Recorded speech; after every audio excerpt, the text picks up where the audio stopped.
오늘 설교 말씀 함께 나누도록 하겠습니다. 오늘 설교 본문 말씀 같이 한번 읽어보도록 할까요? 요한복음 1장 5절 그리고 9절에서 12절까지 같이 한번 읽어보도록 하겠습니다. 시작.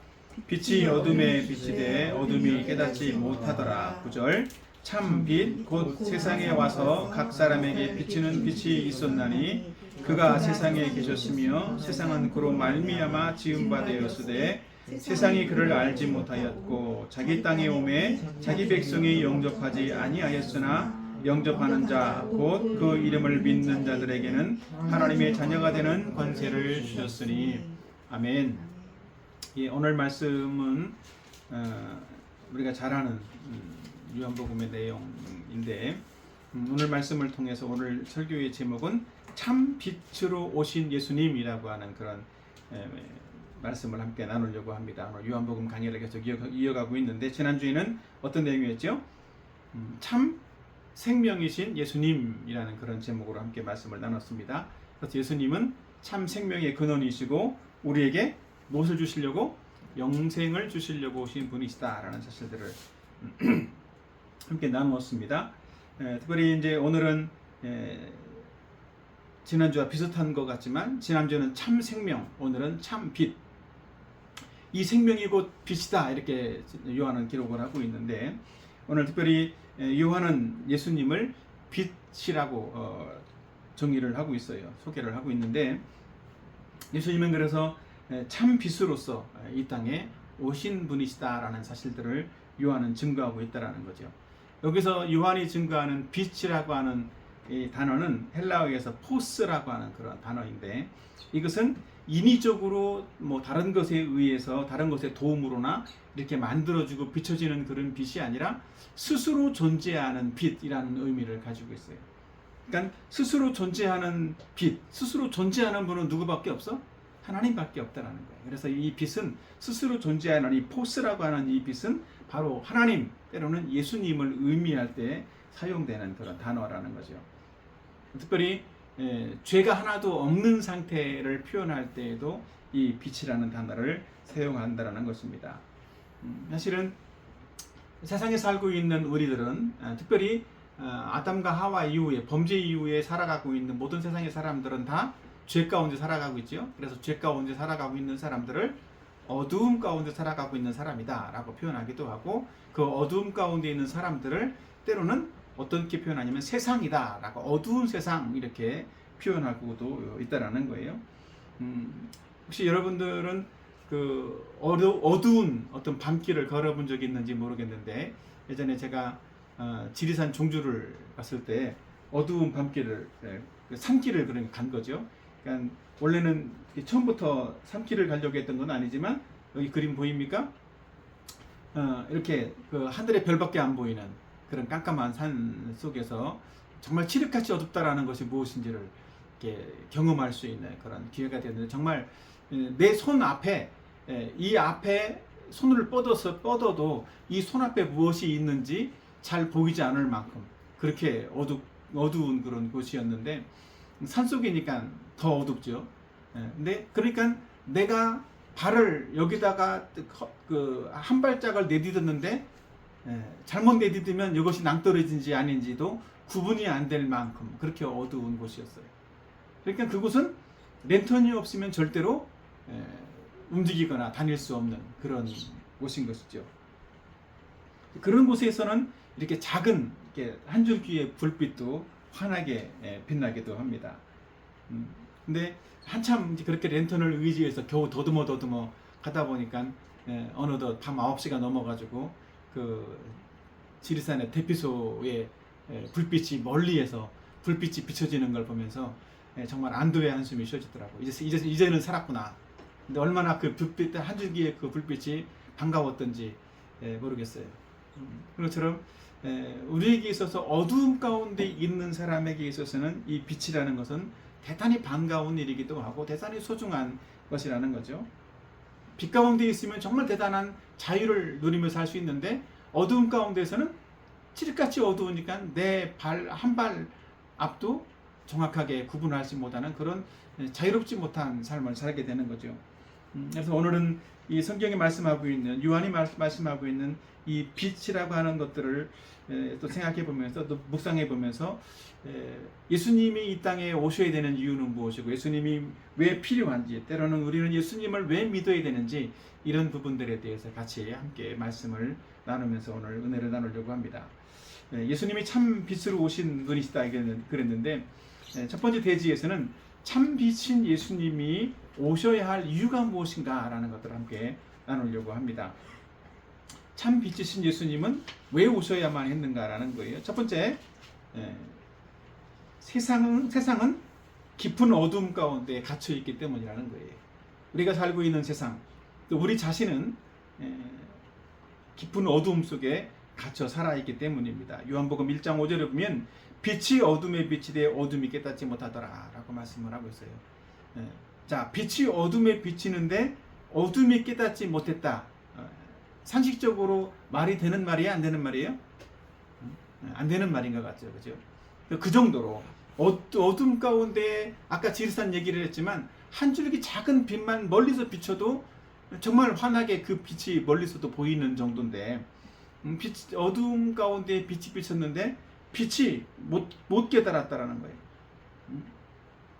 이것은 상당히 상식적으로 이해할 수 없는 그런 표현인데 마치 이것을 좀 다르게 표현하면 우리가 전혀 그 시신경이 살아있지 않고 완전히 죽어져서 그냥 볼 수 없는 맹인이다, 시각장애인이다 라고 생각을 해봐요. 그럼 어때? 빛이 비춰져도 잘 인식을 할 수 없겠죠. 마치 그런 것처럼 여기서 말하는 이 어두움은 바로 죄와 사망의 권세 아래 갇혀있는 인간을 말하는 거예요. 그리고 빛은 바로 예수님 자신을 의미하는 것인데 이 그 죄와 사망의 권세 아래 갇혀있는 세상 사람들은 어떻게 돼?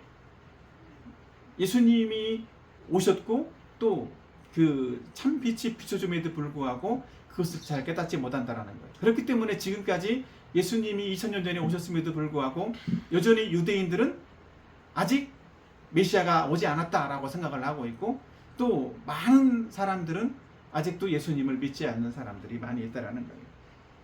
이런 어둠이 가지고 있는 특징을 세 가지 정도 함께 나누려고 하는데 첫 번째로는 영적인 어두움이 있다라는 거예요. 우리가 살고 있는 이 세상은 영적인 어두움으로 가득 차 있다. 영적인 어두움은 뭐라고 표현할 수 있냐면 죄로 가득한 세상이다라는 거예요. 하나님과의 관계가 단절되어져 있고 끊어진 그런 세상이라는 거죠. 그래서 진리를 알지 못하고 복음을 전해주어도 그 복음을 받아들이지 않는 그래서 상당히 혼란 속에서 방황하며 살고 있는 이 세상 사람들. 그래서 무엇이 옳고 무엇이 그른지를 분별하지 못하고 살아가는 그런 사람들의 모습을 바로 이 영적인 어두움 가운데 있는 사람이다 라고 표현할 수 있다는 거죠. 또 두 번째로는 도덕적으로도 어두움 가운데 있다는 거예요. 도덕적인 어두움. 이것은 정말 도덕적으로도 바르고 정직하게 살기보다는 거짓하고 또 어떤 불의 가운데에 살고 있다는 거죠. 남들을 속이는 가운데 살고 있고 그리고 자기가 가장 최고인 것처럼 살고 있으면서 도덕의 기준도 윤리의 기준도 선악의 기준도 자기중심적으로 가지는 그런 삶을 살기 때문에 늘 죄악 가운데 살아갈 수밖에 없는 그런 존재, 그것을 도덕적인 어두움이다라고 표현할 수 있어요. 또 세 번째로는 절망의 어두움이라는 거죠. 이것은 다른 말로 말하면 죄의 결과로서 사람들은 소망 없는 인생을 살아가고 있다는 거예요. 아무리 노력을 해도 자기가 원하는 어떤 결과들을 얻을 수 없는 어둠 가운데 있는 사람은 스스로 이 어두움을 헤쳐갈 수가 없는 거라. 이런 어떤 상태에서 이런 어둠의 어떤 특징들 가운데에서 우리는 살아가고 있다는 거죠. 그래서 예수님이 오셔야만 한다는 거예요. 두 번째로는 예수님이 오셔야 될 이유 두 번째, 가짜 빛으로는 참빛을 대신할 수 없기 때문이라는 거예요. 이 세상에는 가짜 빛이 참 많아. 거짓빛들이 많다라는 거예요. 요한복음 1장 9절에 보면 참 빛 곧 세상에 와서 각 사람에게 비치는 빛이 있었나니 이래서 여기서 참 빛이라는 것은 참 빛이라고 표현한 이유는 뭘까요? 참 빛도 있지만 진정한 빛이 있다라면 거짓 빛도 있다라는 거예요. 거짓 빛들로 세상은 가득하기 때문에 참 빛이 와도 이 참 빛에 대한 필요성들을 사람들은 때로는 이 어둠 가운데 살아가는 사람들은 잘 인식을 하지 못한다라는 거죠.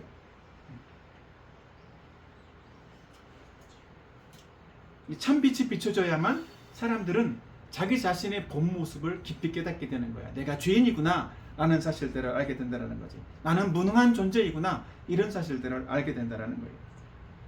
그런데 거짓 빛을 늘 비침을 받고 살아가는 사람들은 어때? 그런 죄에 대한 인식을 할 수가 없어.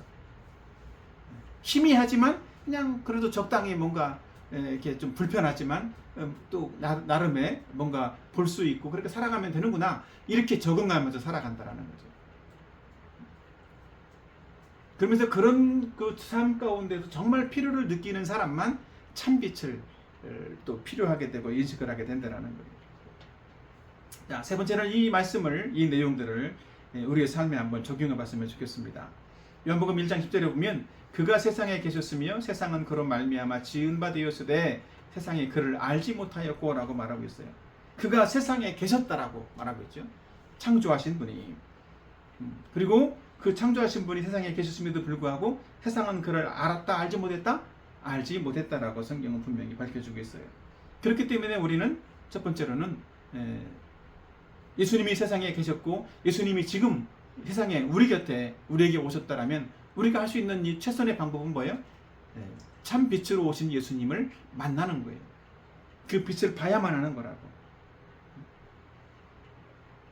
그 빛을 볼 때 마치 우리가 그 맹인이 눈을 뜨는 것처럼 예수님을 만난다는 건 바로 그런 거예요. 우리가 예수님 참빛 되신 예수님을 보게 되는 것이고 그 예수님으로 말미암아 진정한 생명과 진정한 어떤 만족을 누리는 그런 사람이 되는 거라고. 두 번째 적용은 우리는 자기 상태를 바르게 알아야만 한다는 거죠. 내 상태가 어떤 상태에 있는지, 특별히 내 자신이 바로 죄인이라는 사실들을 바르게 알아야만 한다는 거예요. 칠흑같이 어두운 그런 밤길을 다니고 있는 사람이라면 방향 감각도 없고 어디로 가야 되는지 잘 모르고 또 쉽게 넘어지는 그런 상태가 되는 것처럼 바로 이 빛 대신 예수님을 우리는 만남으로써 진정한 어떤 방향 감각을 찾을 수 있는 그런 사람이 되어야 된다는 거죠. 그렇게 될 수 있는 것은 우리의 상태, 내가 지금 어두움 가운데 있구나, 죄 가운데 있구나라고 하는 그 상태를 바르게 알고 내 능력으로는, 내 힘으로는 이런 어둠의 문제, 죄의 문제를 절대로 해결할 수 없다라는 사실들을 바르게 알아야만 예수님을 만나게 되는 거예요.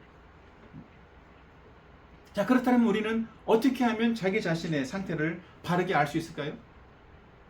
자기 자신의 상태를 바르게 알 수 있는 유일한 방법은 뭐냐면 아까 예수님을 만나는 것이라고 했는데 말씀을 통해서 예수님을 만나는 거예요. 우리는 예수님의 말씀에 귀를 기울여야 한다는 거지. 예수님을 믿을 때에도 예수님을 만날 때에도 우리는 이 성경 말씀을 전해 들음으로써 예수님을 만날 수 있는 거예요. 또 예수님을 믿는 사람도 역시 마찬가지로 말씀을 통해서 예수님의 말씀을 듣고 예수님의 말씀에 귀를 기울이면서 앞길을 인도함을 받는 거라고.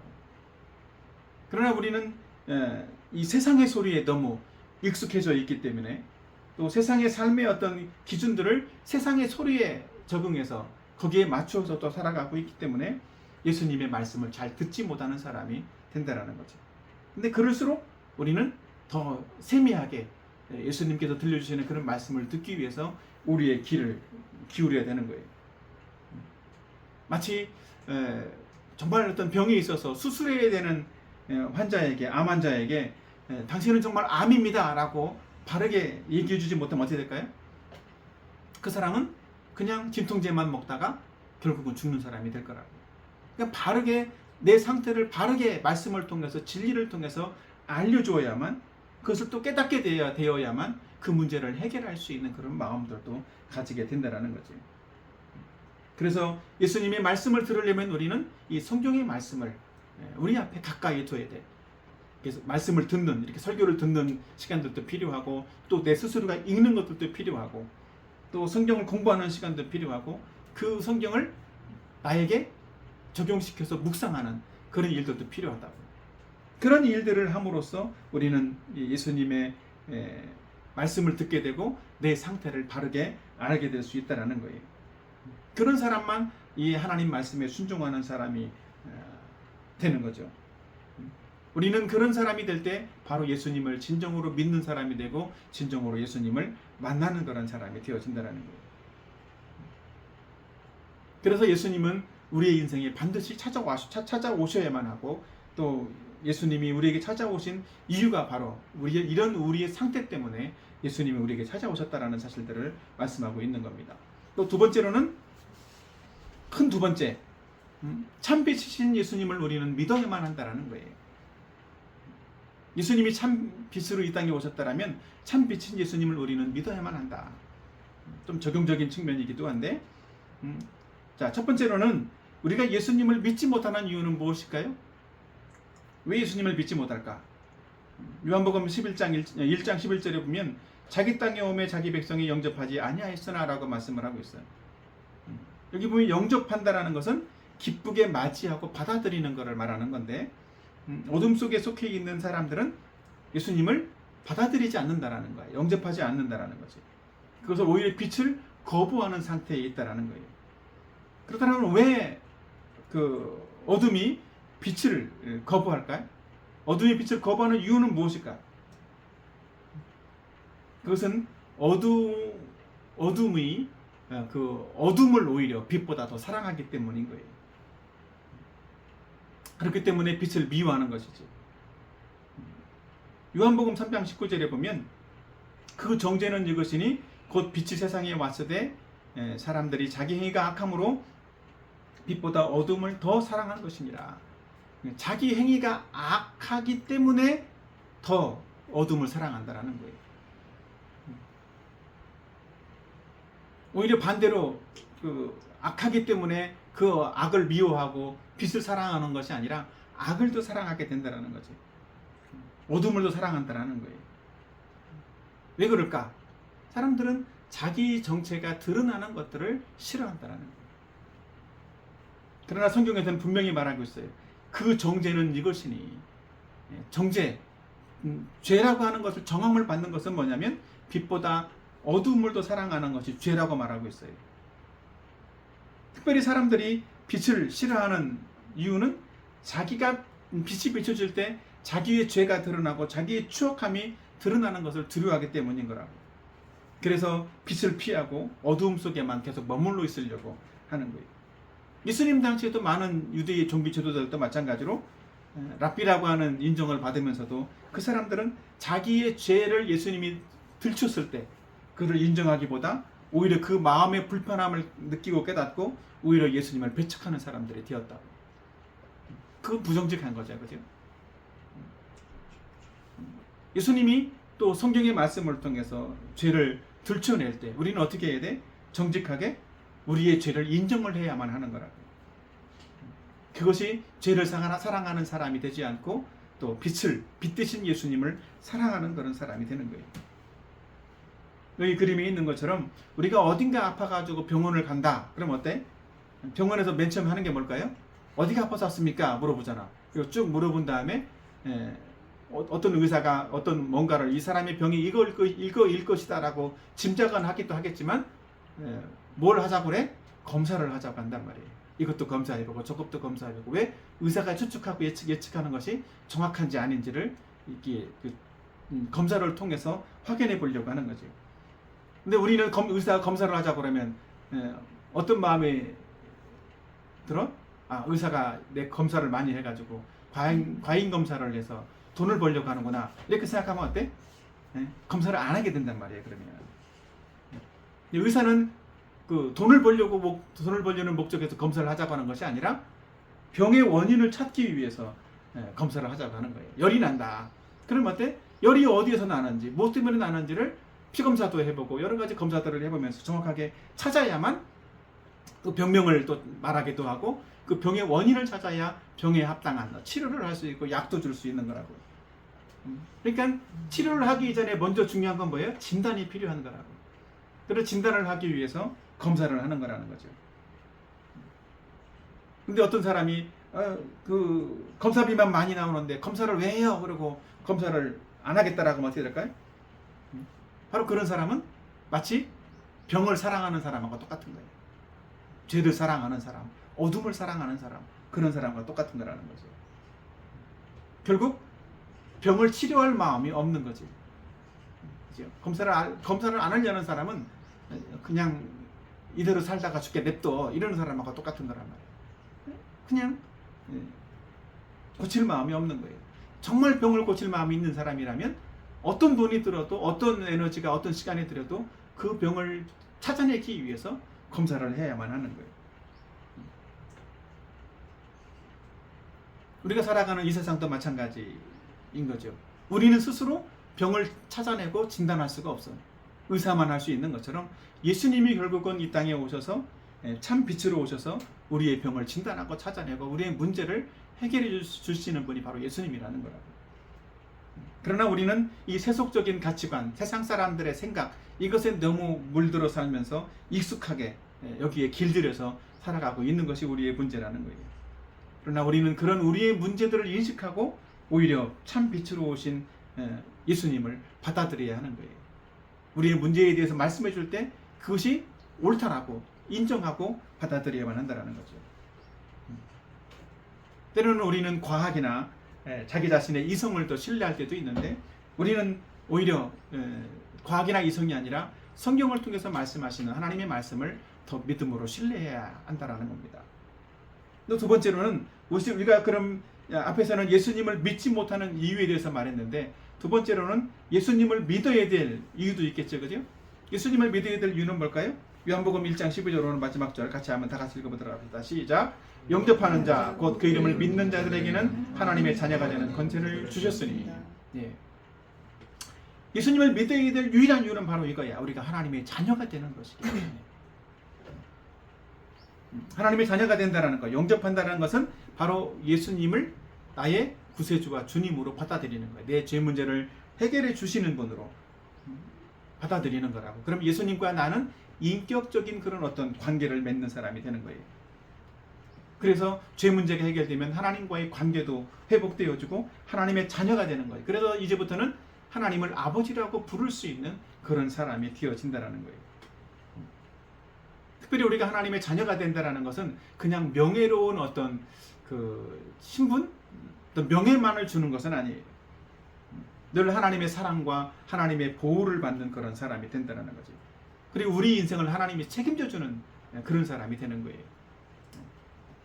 그래서 날마다 하나님 주시는 풍성한 은혜와 복을 받아 누릴 수 있는 그런 사람이 되는 거라고. 그리고 영원히 우리가 영생을 누리면서 천국을 정말 상속받는, 하나님 나라를 상속받는 그런 특권도 받아 누릴 수 있는 거라고. 자녀이면 부모의 모든 재산을 상속받을 수도 있잖아, 그지? 그런 것처럼 우리는 하나님의 모든 것들을 다 상속받는 그런 사람이 되어지는 거라고.